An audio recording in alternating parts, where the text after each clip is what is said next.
బాలు రోహిణి వాళ్ళ మావయ్యని తీసుకొని వచ్చి కళ్ళు తాగిపిస్తూ ఉంటాడు. ఇంతలో అది చూసిన మనోజ్ అక్కడికి వచ్చి, "ఏం చేస్తున్నారు మీరు? రోహిణి గాని మిమ్మల్ని ఇలా చూసిందే అనుకో చాలా కోప్పడుతుంది. పదండి ఇక్కడి నుండి ఇంటికి వెళ్ళిపోదాం" అని చెప్పేసైతే అంటూ ఉంటాడు. ఆ మాటలు వినగానే అక్కడ ఉన్న వాళ్ళ మామయ్య మాత్రం, "లేదు లేదు, వీళ్ళు నాకు పార్టీ ఇస్తున్నారు. ఇది మొత్తం పూర్తి చేసేసి ఇక్కడి నుండి వస్తాను" అని చెప్పేసైతే అంటూ ఉంటాడు. ఆ మాటలు వినగానే అక్కడ ఉన్న మనోజ్ అయితే ఒక్కసారిగా షాక్ అయిపోయి అక్కడి నుండి వెళ్ళిపోతూ ఉంటాడు. ఇంతలో అక్కడ ఉన్న బాలు మాత్రం, "నీకు ఇది తాగిపిస్తున్నది అసలు నిజమేంటో తెలుసుకోవడానికే. అందుకే ఇవి తాగిపిస్తున్నాను" అని చెప్పేసైతే అలా అక్కడ ఉన్న కళ్ళు మొత్తం పట్టేస్తూ ఉంటాడు. ఇంతలో అక్కడ ఉన్న రోహిణి వాళ్ళ మామయ్య మాత్రం మొత్తం తాగేసి, అబ్బా! ఎంత కిక్కెక్కిపోయిందో అని చెప్పేసైతే అటు ఇటు తూలుతూ ఉంటాడు. అది చూడగానే అక్కడ ఉన్న బాలు అయితే చాలా కంగారు పడిపోతూ ఉంటాడు. ఈడికి బాగా ఎక్కేసినట్లుగా ఉంది. ఏంటి ఇలా డాన్సులు వేస్తున్నాడు అని చెప్పేసైతే అనుకుంటూ ఉంటాడు. ఇంతలో అక్కడ ఉన్న బాలు, "మీరు ఎక్కడి నుండి వచ్చారు? మలేషియాలో మీరు ఎలాంటి జాబ్ చేస్తున్నారు" అని చెప్పేసైతే అడుగుతూ ఉంటాడు.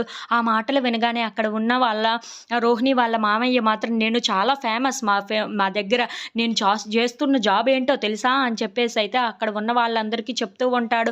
ఇంతలో అక్కడ ఉన్న బాలు, "ఏంటో అసలు విషయం ఏంటో మీరు బయట పెట్టడం లేదు. ఏంటి ఎక్కడ ఉంటారు మీరు" అని చెప్పేసైతే అడుగుతూ ఉంటాడు. ఇంతలో అతను బాగా తాగేయడంతో కళ్ళు తిరిగి స్పృహ కోల్పోయి కింద పడిపోతూ ఉంటాడు. ఇంతలో అక్కడ ఉన్న బాలు మాత్రం, "అచ్చా!